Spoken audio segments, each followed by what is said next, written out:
I don't have to know you personally to know this one thing about you, and that is you have spent the majority, if not the entirety of your conscious life trying to be nice. As a matter of fact, you have not just tried, but you have succeeded. Time and time again, you have put on a mask, you have walked out into the world, and you've shown people a version of yourself that you believe would be acceptable, and that has gotten you rewarded. Now, for anybody who may just be listening to this, I did the air quotations, which means that I am being sarcastic, right?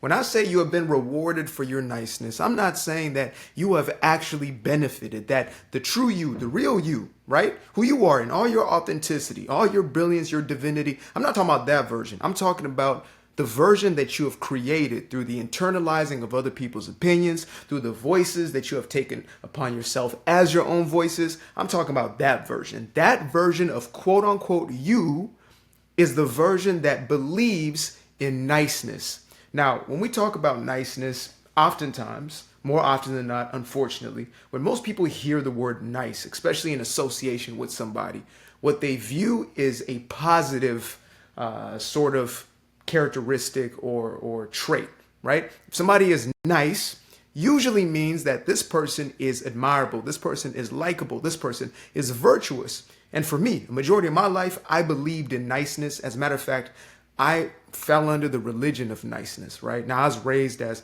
a fundamentalist Christian, but under that entire umbrella was really about being perceived as a quote unquote good person or quote unquote nice person. Now, I have zero issue with an individual who is showing up in the world as kind, because kind is authentic. Kind can be real. Kind can be something that is just spewing out of you naturally. However, when it comes to niceness, the true issue with niceness is not what somebody is doing, but instead the intention.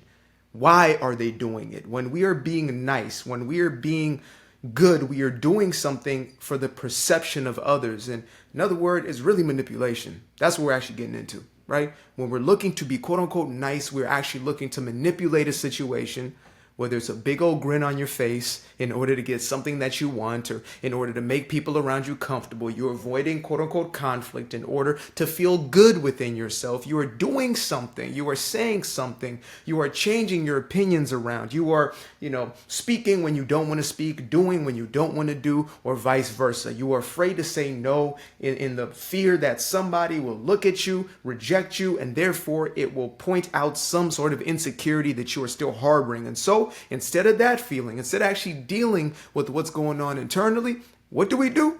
We put on the mask of niceness.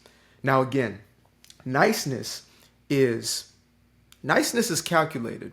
Niceness is not like what I'm doing right now, which is off the top of the dome, right? I simply had a message on my heart and I said, you know what? Let's see where this goes. If I'm trying to be nice, I'm thinking to myself, how do I come off in a way that doesn't offend somebody? How do I come off in a way that's going to give me brownie points with somebody out there? How am I going to be the most relatable in order for people to accept me, in order for them to see me a certain way? What words are going to be the least offensive? What way can I come off? What can I wear? What can I do? It is a full-blown calculation in order to get an outcome, a singular outcome, which is being liked or perceived as somebody who is likable, being perceived as somebody who is good, being perceived as somebody who is in the right as opposed to the wrong. So niceness is fully immersed in this thing of other people's perception. And that's the real quote unquote issue that I have with niceness, is that it comes from a place of external focus. We're looking for somebody else to meet a perceived internal need. We may feel that we need love, that we're looking for some sense of belonging, that we want people around us to accept us. And the only way we're going to get that acceptance into our own experiences, the only way we can be lovable is for somebody else, God willing, Ashallah. I'm pretty sure I said that wrong, probably offended somebody. Yeah, somebody out there is Islam, Muslim. Look, I don't speak the language, but I got respect for all peoples. That's me trying to be nice on you right there. That's me trying to cover that up, get PC on you real quick. But all seriousness, niceness is always and forever coming from a place of trying to manipulate external factors, trying to change something on the outside in order to satisfy or satiate us on the inside. Now, surprise, surprise, here's a huge spoiler alert, right? You can't find out there what is within yourself. So if you're looking for love, it's always going to be in the wrong place, so long as you're looking out there for it. If you're looking for acceptance, if you're looking for validation, if you're looking for a sense of worthiness, a sense of value, so long as you're looking externally for that thing, you will forever find yourself at a deficit of that thing every single time, 10 times out of 10, 100 times out of 100. Matter of fact, 101 times out of 100. You know, you're going to be withdrawn when it comes to looking for things outside of yourself, because this is what happens, right?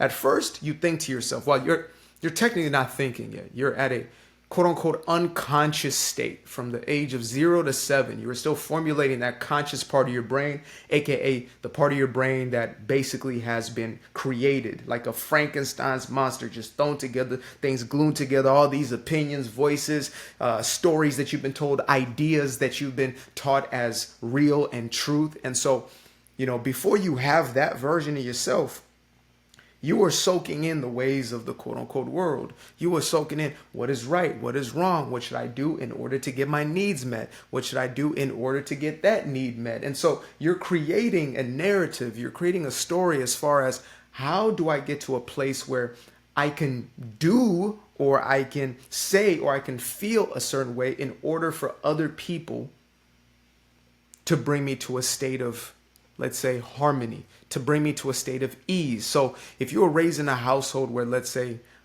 love, and I put those air quotes up again because it's not real love, but what we perceive as love. So let's say attention. If you grew up in a household where you didn't get that much attention, right? And you perceive attention as love, what you will do is you will forever seek that attention in a multitude of ways. And again, this is a real basic example, but it's something that probably all of us can relate to, right? So you're looking to get a sense of love through attention. And so you will either do positive things or negative things in order to get that attention. And for this specific subject of niceness, what we tend to do is we collect stories, we collect different belief systems around how it is that we can show up in the world in a seemingly positive way in order for other people to accept us, in order for other people to quote unquote like us. And so that's where this mask, this facade of niceness comes from. Like I remember seeing a little kid that my homegirl was babysitting. And the first time I met him, he was 2 years old and he was rambunctious. He was full of energy. He did not give a dizzam about a dizzam thing. You understand me? He was running around doing whatever. He was off the walls. I then saw this young man 2 years after. I'm not going to say his name because, you know, I'm not going to air anybody out. You might know this damn kid. I don't know. But I ended up seeing this kid at 4 years old, right? It was 2 years later. And this next time I saw him, it's like as soon as he stepped out the car, you know, instead of jetting off to the right, jetting off to the left, I saw a composure over him. And I can't even call it a composure because that's a damn lie. What he had over him was shackles, because I could see it in his eyes, really. You know, this little boy who used to be bouncing off the walls all of a sudden had this suppressed energy. And I could feel that it was suppressed, but I didn't say nothing because it was none of my business, but I still observed. You know what I mean? I watch all things, all people, places, situations, circumstances, because that's honestly how I learn about myself, right? I go within and also I look without and I do that self-analysis or that self-auditing. So anyway, back to the point at hand. I see this young man, 4 years old, maybe 5, and he's suppressed is all I'm going to say. And it blew my mind because, first and foremost, it's only been 2 to 3 years. Secondly, this is a little kid. You know what I mean? This is a child. And this is not normal behavior for any child. It's honestly, I don't believe it's normal behavior for any of us humans, you know, at any level of life, at any stage of life, to be suppressed and contained and, you know, kind of have this facade. But, you know, as the years go forward, most of us tend to accumulate masks and we create this more and more constrained version of self. But yeah, I'm seeing this kid, and so I'm, talking to him, what's going on? Are you good? Is everything, how's, how are the sharks that you used to always be talking about 24/7 and pretending you were one? Like I was trying to find some sort of relation with this kid who I hit it off with when he was a little kid, and I could just see him suppressed, and I was, I was feeling some type of way at that point. because I knew that this wasn't natural. It wasn't coming from him. It wasn't a desire that this kid had. And so I said, okay. I had a record player at the time, right? And I saw him eyeing it. And I said, go ahead, do what you want. And he looked at me, he looked at my homegirl, he looked at me, he looked around, and he said, and I said, go ahead. And he walked over, and I walked over with him. I turned the record player on. Things started going, started spinning. And then all of a sudden I saw a smile on his face, a little mischievous smile, right? And then all of a sudden he started scratching it. And he realized what that does, right? He first put his finger on it, then he started scratching it. And I was like, go ahead, do the damn thing. I would have scratched it with him, right? So he started doing it, and then all of a sudden my homegirl, no, stop that. You're gonna damage the tape, blah, blah, blah. And I said, hey, chill. It's all good. Let him do his thing.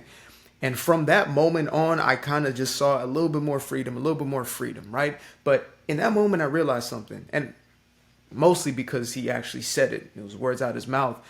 I heard him say, but mommy wouldn't want me doing that, or mommy wouldn't want me doing this, or mommy wouldn't want me doing that. And this is just an example, and it's been a powerful example throughout my life, right? Throughout the last maybe 6 or 7 years of my life, that even at the earliest stages of life, we are already consuming, we are already intaking, we're already internalizing these stories about what's going to make us acceptable in this world. We're already thinking to ourselves, how can I be somebody who is going to be perceived in a certain way in order for me to be acceptable, in order for people to, to welcome me into the experience without rejection? How can I be nice enough for people to validate me at those young ages? And coming to know what I know at this point, doing a little bit of research on psychology and things of that nature, I understand that this starts at the most formative years. This starts from infancy. That little, precious baby, 2 days to 2 weeks old to 2 months old, does not matter, 2 minutes old, is already becoming conditioned, is already soaking in energy, is already soaking in patterns, is already creating habit formations, in order to move through life. And we are an empty vessel at that stage. So no child is born with a perception or some sort of view on the world. It's an open blank canvas. But as soon as we start to inundate this child, or we have been inundated with this information, and information comes in every form. It might be the TV in the background, how mama's feeling while she's laying there, not even saying a word, but just the emotions themselves, pops, the doctor, whoever may be in that environment when the child is even being birthed. There's already a process that has begun, an internalizing of these ideas. And so again, niceness is fakeness. It's nothing more than this created character that we have brought into the world in order for us to be perceived in a certain way, in order for us to get people to validate us, in order for us to feel valuable, in order for us to feel as if we are lovable. And that's why I am done with being nice. Now, we're in a day and age where more and more of us are coming into consciousness and realizing what we truly are, realizing the power that is within, right? And that's a beautiful thing. And we're, realizing that we are the creators of our own reality, that manifestation is not something that happens to us, but instead something that happens through us as a byproduct of our own energetic state, as a byproduct of what we put out. So is what comes back. We receive as life form whatever it is that we continuously place our energetic focus upon, right? We're coming to that understanding. And if that's something that sounds crazy or woo-woo to you, or, you have any sort of confusion about, make sure to dive into my other videos on the subject matter. So we're coming to this place of understanding. However, something that is of the utmost importance that we still have not fully come to understand as a collective is that niceness, or, somebody who is a nice person, would oftentimes call a good person, quote unquote, goodness is not actually what we think it is, right?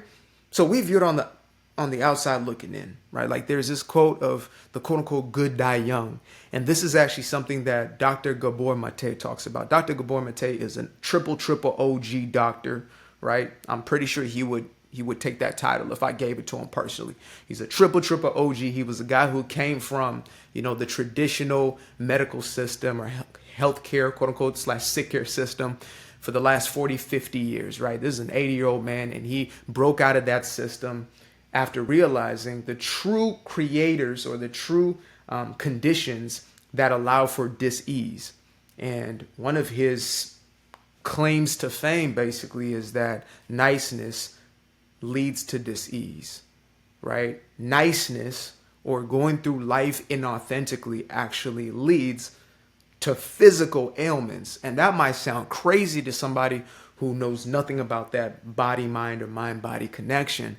But if you have even just a little bit of information, if you have even just a little bit of intuitive knowing or understanding that there must be a connection between the mind and the body, then you would know that niceness is suppression, and therefore suppression is going to lead to depression, right? It's going to lead to mental and physical ailments. It's pretty straightforward. It doesn't matter whether we're masking it with a smile or not. You know, I used to have this belief as a recovered people pleaser, I like to say at this point. I used to have this belief that a smile on my face or a smile on somebody else's face meant happiness. It meant joy. It meant that the person was in a good place. And most of us, I believe, have that kind of subconscious cue, right? We look at individuals like a Robin Williams and we think to ourselves, man, he was so happy all the time. Nah. He was smiling and he was joking and he was doing all kinds of theatrics, but that does not mean that that man was not depressed. That does not mean that that man was not suppressed and that he was not dealing with unresolved traumas, right?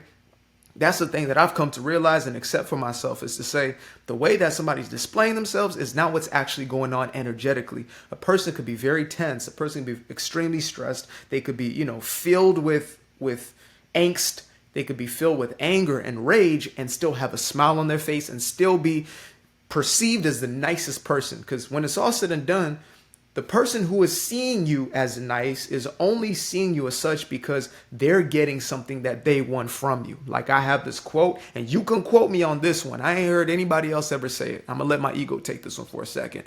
This is an original quote, quote unquote. I say, when you do it for them, you're a saint. When you do it for you, you're a sinner. Right? Simple as that. When you do it for you, you're a saint. When you do it for them, you're a sinner. Now, has anything changed? No. You could be doing the exact same thing. But so long as you are doing it for yourself, it is seen as selfish in most people's eyes. But when you do it for them, oh man, you are all hail you. All hail you. You are a nice person when you are doing that thing for them. And I even came to this realization after thinking about, I have these conversations that go on, about 17 trains of thought. Shout out to my Aquarians. Y'all know what I'm talking about. So I had this thought of all these people who say, who go out there and they're these social activists and they're going to change the world out there and they're going to do this, and that, right? Don't even think about themselves. Haven't changed a damn thing about themselves, but they're going to go out there and solve every problem in the world. And so they fight. They fight everything. They got a cause for everything. And, there's some folks out there who, let's say, they say, the rich must give us their money, right? They owe us. They owe it to us to give us what is theirs, blah, blah, blah. I say, okay.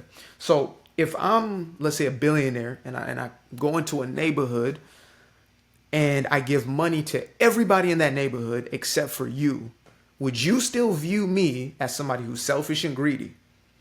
And I say for most people, if they're to be honest with themselves, they would still view me as selfish and greedy because I didn't give to them. Even if I gave to everybody else around them, if I gave to the entire community, everybody, grandmama, auntie, cousins, mama, dad, everybody got some. Everybody got some. The damn dog got some. But if I don't give to you, I am still perceived as greedy or selfish. So, it's really about us. It always comes back to the individual. So when somebody is labeled as nice, it's because the one who is perceiving them is viewing them as, basically a projection of like, this is something I desire for me. I want somebody to treat me that way, because we oftentimes, probably almost all the time, we hold one another accountable for how we feel. You are responsible for how I feel, and therefore I'm responsible for how you feel. So we're going to fake it continuously. We're just going to put on these masks and we're going to pretend to be certain ways and do things we don't want to do, say things we don't want to say, claim to believe things we don't actually believe in order to keep each other's emotions regulated and at bay, as opposed to, imagine this, a damn novel idea, right? Being responsible for our own damn emotions. Imagine that. I know it's crazy. Crazy. Unheard of. unprecedented, uncanny, damn it. So, what is my point here? My point is simple. Niceness is dis-ease. Niceness will always lead to a life where you cannot experience ease. Let me take a sip of this because sometimes, I used to have videos back in the day. I'll be holding a damn drink and then I'll be talking and talking and I never actually sipped it, right? It's like the phantom sip. Yeah. Zip-a-dip-a-dip. So I'm going to go ahead and take my sip. Shout out to the Fig Tree. That's a real dope. I'm not sponsored by them, but that'll be kind of dope actually. Fig Tree out in Roseville, California. Dope little spot. I like to do the lazy boy couches over there, kick my feet up. Had no shoes on the couch today. If you think that's crazy, then I'm crazy. So back to the point at hand. Niceness equals dis-ease every single time. Whether it is physical, mental, emotional, and all three are really tied in, right? They're all going to affect one another because we are whole as human beings. Even though we might not recognize that, we are that. Every time you are faking what you are, every time you're putting on a front of what you truly are, you, in fact, will find yourself in a state of dis-ease. Simple as that. And the only way we can get out of that vicious cycle, the only way we can take ourselves out of that loop is for us to truly be authentic. Now, most people like to ask questions in the comments, but okay, how do we fix it? How do we solve it? And to be honest, I don't know every person's specific situation. I don't know the exact life circumstances you had. I can only give you what is my own experience and my own perception. But I do know that there are baseline and fundamental things that connect all of us, and so that are beneficial to every single one of us. And something I know without a shadow of a doubt is the very first and most important, most crucial thing is awareness of the actual problem. Whether it comes to, AA and you're going through rehab type situation, or you're doing your shadow work, whatever it may be, all of it comes down to first acknowledging what is actually going on, or at least creating space for awareness, right? To say, okay, there's something here and there's something deeper. It's not just, people don't like me, so there I have to be likable. It's good to be nice. It's deeper than that. It's like, why am I feeling some sort of dissonance? Why am I watching this video 22 minutes in and it's resonating? And why is it this tug? Because there's something that's speaking to you. There's something that's resonating with you. At a core level that this is making you ill. It's bringing dis-ease, a lack of ease, the state which is opposite to your true nature of peace. It is taking you and pulling you away from your own internal peace. You know that. I don't have to tell you that, but you know that because, again, you're the one having the emotional experience. You're the one who is coming into a state of awareness. So the very first thing is awareness. Now, when I say awareness, there's always levels and layers to awareness. Not saying it's complex. It's just saying there's a deepening of one layer may say, I feel uneasy when I'm not liked. But below that is like, why? And there may be a belief. Oftentimes the belief is, I feel I am unworthy, or I feel I'm inadequate without other people's approval. And that's a flawed premise. It's a flawed belief. It's fear, false evidence appearing real. It's a belief that we have ingrained, that we've internalized by basically living in this world where people are consistently and continuously looking for an answer to their internal problems externally. And we've been told that in order for you to be a somebody, somebody must tell you that you're somebody. In order for you to be lovable, you must be loved by somebody. Not you. God forbid that. Don't go ahead loving yourself now. You got to make sure that you find somebody. God damn it. You got to make sure somebody out there is loving on you. Somebody out there. It don't matter who it is. Well, sometimes it's a real specific person, right? Or sometimes it's every damn body.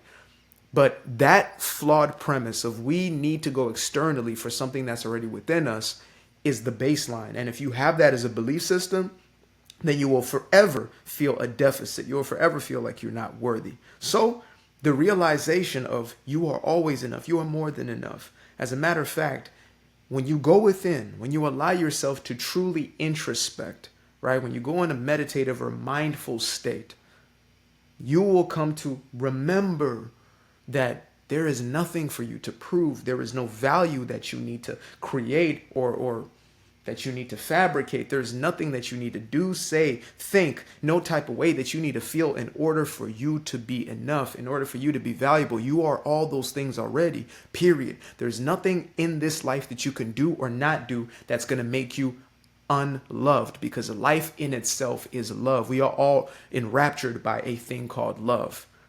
Now, we think of love and we think, well, that means somebody who's, cuddling me and somebody who's feeding me and doing the fan joint, you know what I mean? The grapes in the fan situation. You think like, no, that's cute. And it looks real cute for the, for the movies and the gram. But in real life, what love is a full acceptance. What love is an absolute and unconditioned state of acceptance.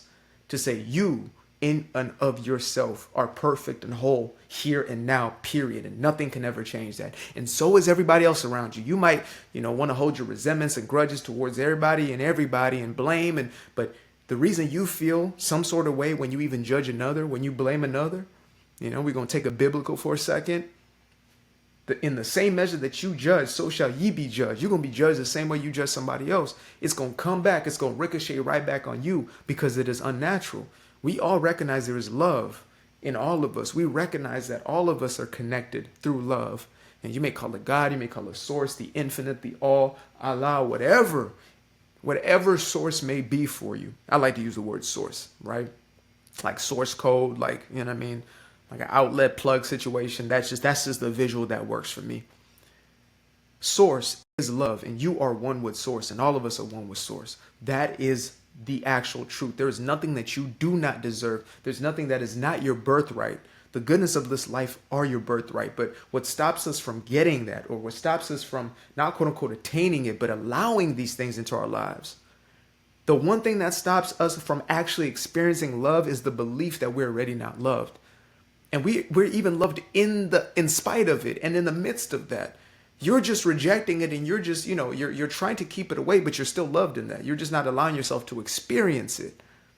That's the God honest truth. It's kind of like, I'm in the house, I'm resisting the sunshine outside, but the window's still open. The sun is still going to hit me regardless. I'm standing right in front of the window. I'm trying to push it away. I can't do anything about it. I'm still going to have the sun shining upon me. I'm still going to have the byproduct of that shining sun upon me, no matter how much I try to fight it.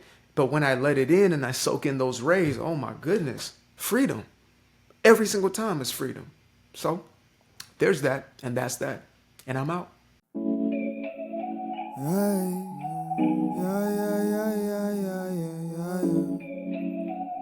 in love with the moonlight.